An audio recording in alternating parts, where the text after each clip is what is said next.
All right, so now we can continue talking about faults. And there was just something that was missing from what we were doing last time, which is to find out the ideal orientation of faults. And what was missing was to try to explain what is the state of stress in those faults when they form. So if you remember, we were discussing what is the ideal orientation of faults for normal faulting, for strike slip, and for reverse faulting. And that always depends on what is the orientation of the maximum principal stress, in this case SV, in these two cases SH max, and what is the minimum principal stress. In this case SH min, in this case SH min, but in this case it's SV. So it's not going to be the same, all right? And then we discussed what is going to be the strike and dip of those faults, and what are the corresponding stereo nets for that in order to plot those faults in this type of plots. And the one thing that we're missing is to explain what is the state of stress at those locations. So let's start with a normal faulting. So a normal faulting, you know which is the maximum, which is the minimum. How do you think the Mohr circle here is going to look like? We have never talked about 3D Mohr circles so far, right? So probably you're very familiar with the Mohr circle that we already talked about the 2D Mohr circle. Notice that in this case, in normal faulting, those faults and shear fractures are going to fail because of a combination of the maximum principal stress and the minimum principal stress.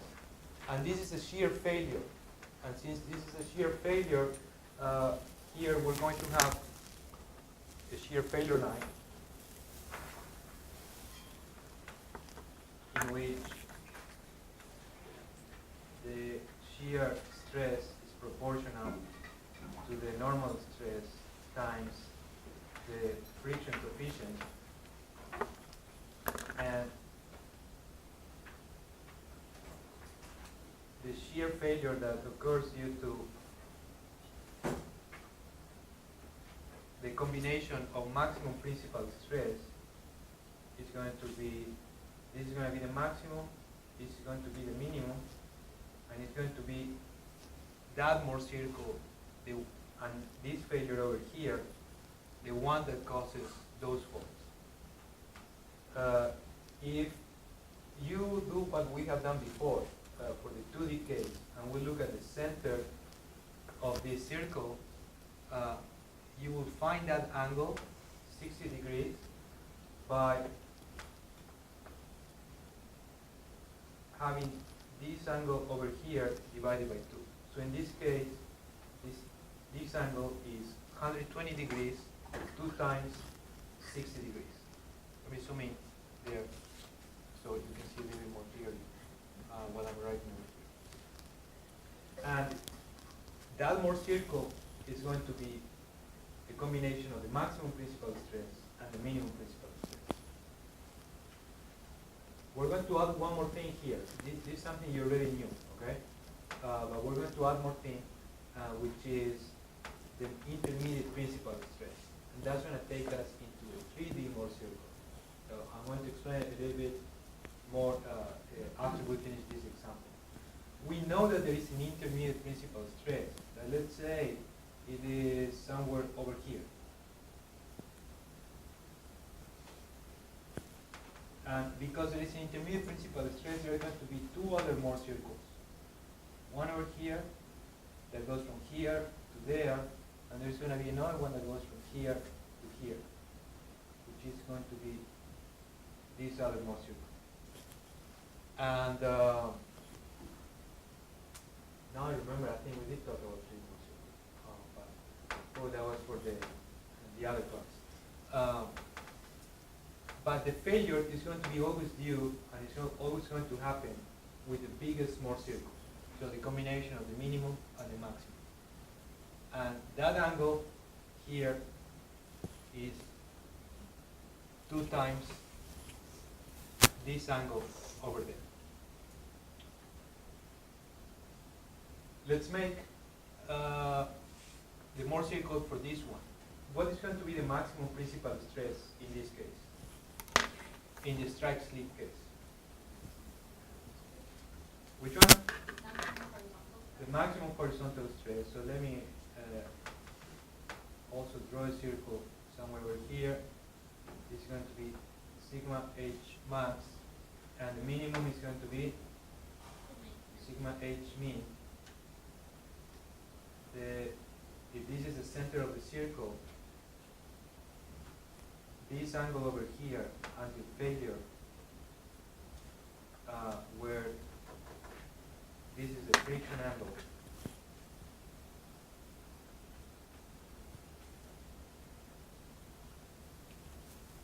is going to be 2 times 60 degrees, which is that angle over here. Always notice that same as in here that we measure the angle which is 45 degrees plus friction angle divided by 2, always we measure it from the plane of the maximum principal stress. So in this case, the plane of the maximum principal stress is this one. In this case, the plane of the maximum principal stress is this one, and in this case also the plane of the maximum principal stress is that one. From there, you measure that 60-degree angle. And the Mohr circle is very similar because you always measure the 2 times 60 from the point of the maximum principal stress to the point of the minimum principal stress. And let's say sigma b is somewhere over here. That's going to be the intermediate principal stress. Those faults over there are not going to be caused by failure due to the combination with the vertical stress. So those are going to be somewhere over there. And now for reverse slip, it's going to be very similar. But now the minimum principal stress now is going to be which one? The vertical. And the maximum is going to be horizontal. And let's say now let's put this one over here. Let's say this one is sigma h mean, and the center somewhere over here. Again, when we measure this angle to failure, this is going to be 2 times 60 degrees. And let me continue with drawing the other 2 more circles. And that's going to be the state of the stress of each of those faults with the Mohr circle. So the whole idea of this exercise is to understand what would be the ideal orientation of faults or shear fractures with a given state of stress. For the case of hydraulic fractures, it's very easy. Always, it's a plane perpendicular to the minimum principal stress. That would be the ideal orientation. For the shear fracture, it's a little bit more complicated, but not a lot. You have to identify the plane of the maximum principal stress, identify the plane of the minimum principal stress, and it's always going to be a plane in between that, always within a steep angle from the plane of the maximum principal stress. You got a question? You're raising your hand? No? Okay, so what do you think if, before moving on, we do a hands-on example, so you can see how we apply these concepts that we just discussed, okay? So let's make a problem. I'm going to say that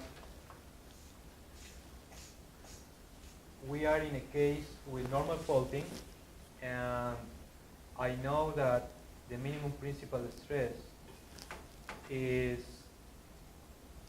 at a direction or an azimuth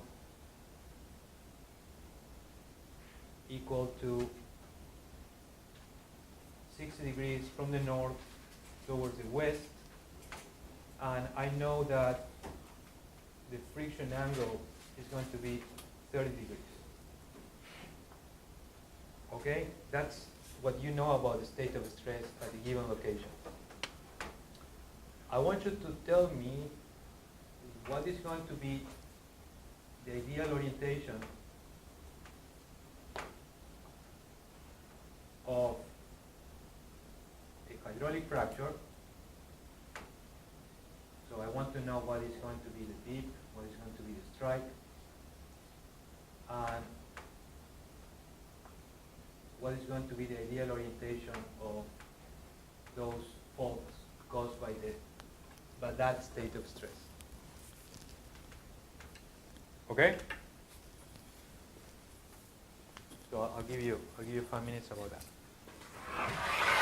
And I'll start playing with my toy here and explain this as soon as you're done with your exam.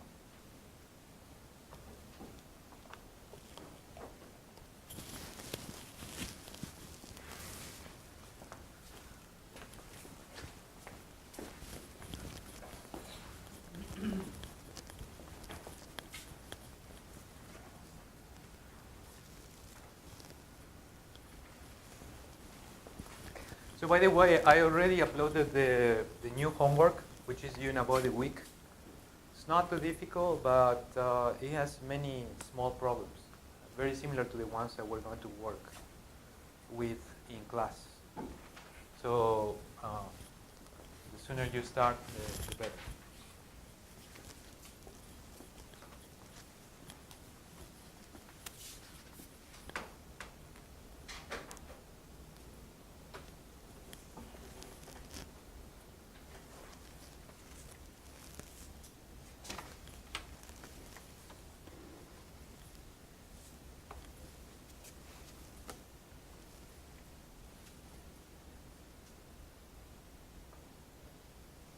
So let me give you a hint here.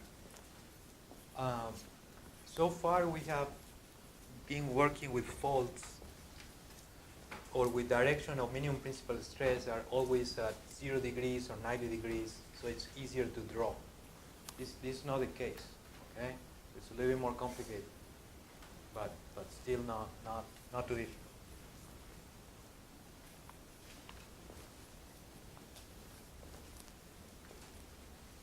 Yes? What is like north 60 west? How do you read that? So that would mean that the minimum principal stress, if this is the north, okay, that would mean that the minimum principal stress is acting at an angle that goes 60 degrees from the north towards the west. Okay. Okay? So if you had an element of rock over here, this would be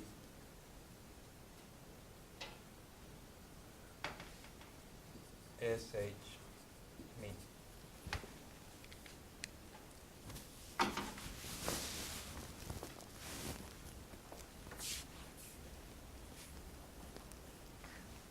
So let me give you another hint. It's going to be easier to solve it if you plot it from a top view, okay?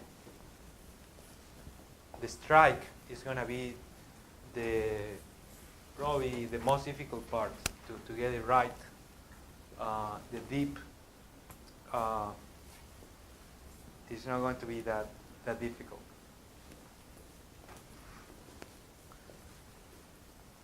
So I give you 1 minute and I start asking questions, okay?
Okay, so can you tell me what's going to be the orientation of a hydraulic fracture?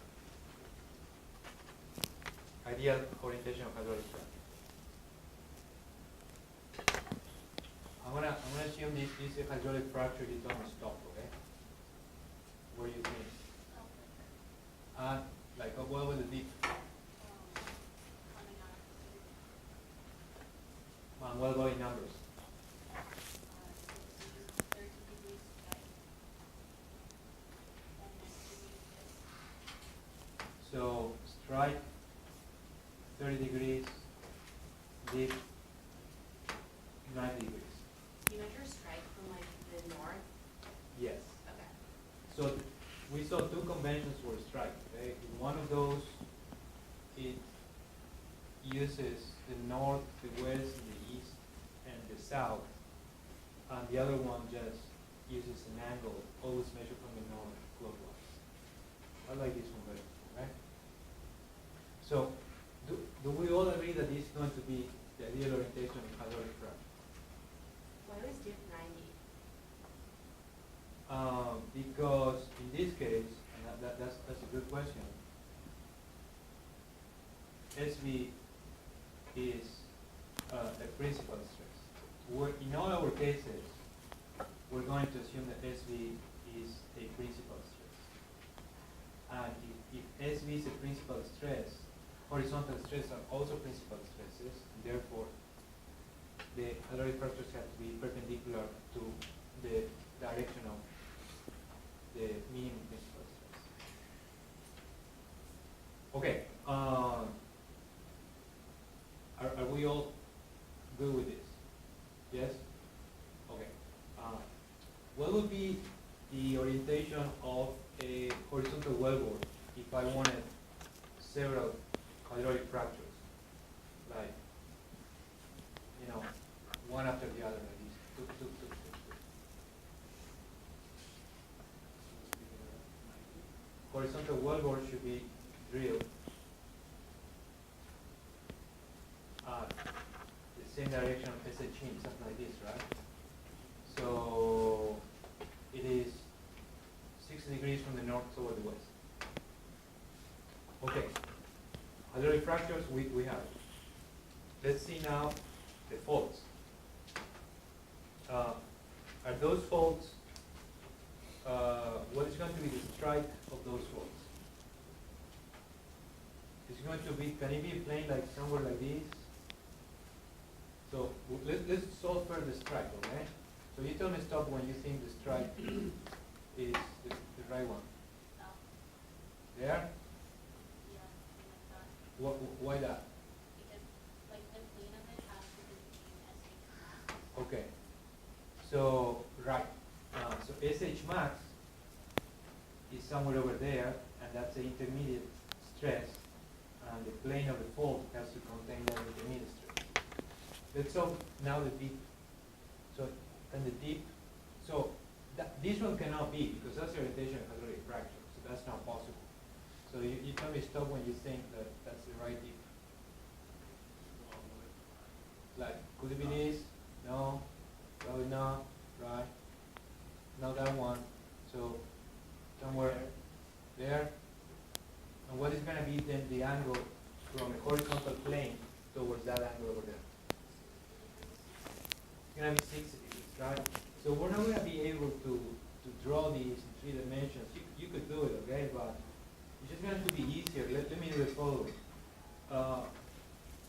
We're going to add here a line, which is going to mean that this is the fault, okay?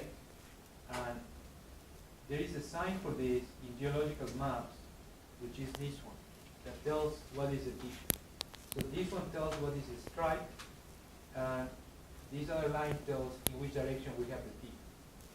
And the deep for this one is going to be 60 degrees.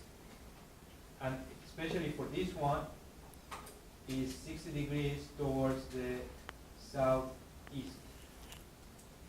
I could have another fault, let me do it with another color, which is also going to be a solution for this, in which the dip is in the other direction, and here now the dip is 60 degrees towards the northwest.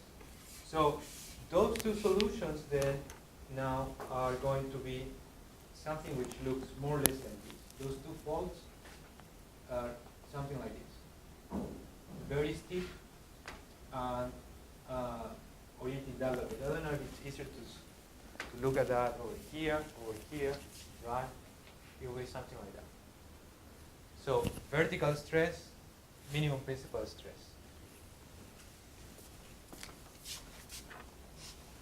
So let's complete this exercise. Then fault is strike is going to be the same strike of the hydraulic fracture, and the dip. There are two solutions. One is going to be 60 degrees towards the southeast. The other one is going to be 60 degrees towards the northwest. Where did I get 60 degrees from?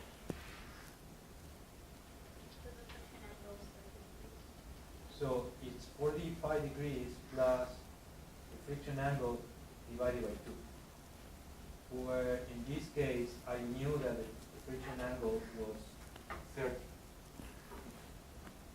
But it could be a different number, okay? So, do you have any question about this problem? No? Can you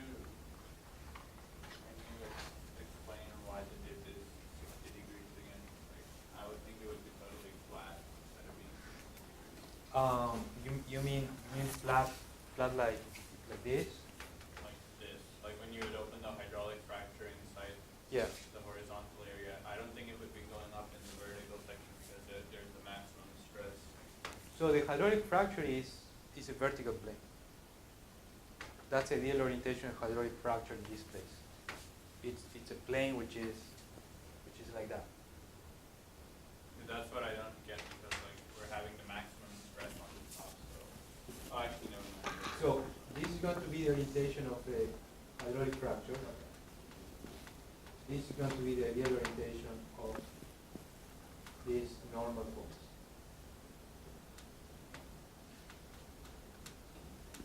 If you remember the experiment that you did in the laboratory, and I brought my rocks this time,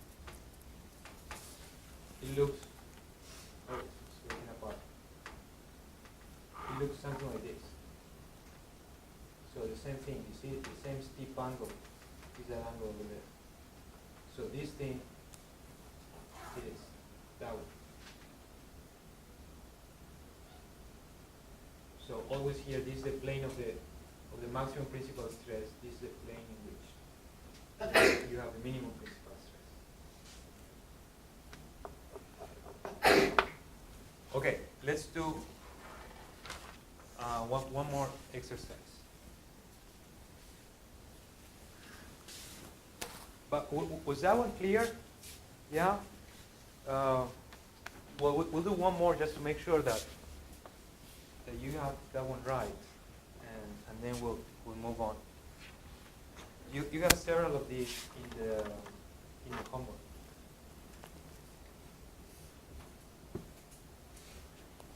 Okay, problem number 2. Now we are in a strike slip regime place, somewhere near the rock. Okay, and we know that SV is the principal stress, and I have measurements from breakouts from wellbores that indicate that the maximum principal stress is at 10 degrees from the north. And I have some other information that tells me that the friction angle in that region is 40 degrees. Same problem. What is the ideal orientation of a hydraulic fracture and the faults that are caused in that stress regime.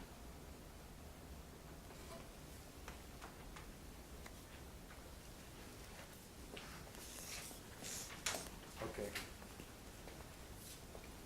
And I give you 3 minutes, guys, to solve that problem. Okay?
You have the problem solved.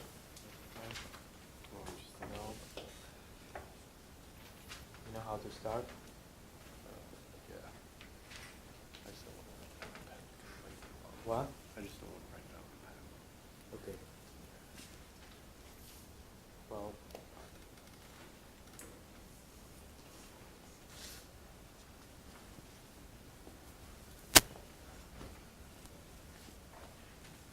so the procedure always here is to recognize what is the orientation of the maximum principal stress and the minimum principal stress.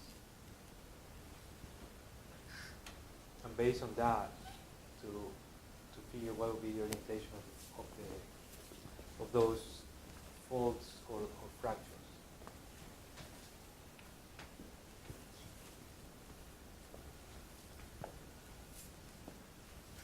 What's going to be the minimum principal stress for strike slip? SH min, right? And the maximum? SH max.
whenever it's written with 3 digits, it means always clockwise from the north.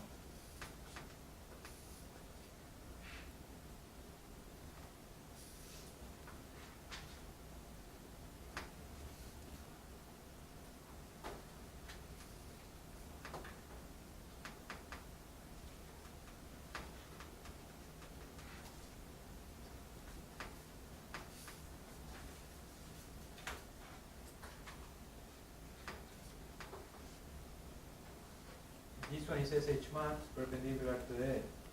You're going to have S, H.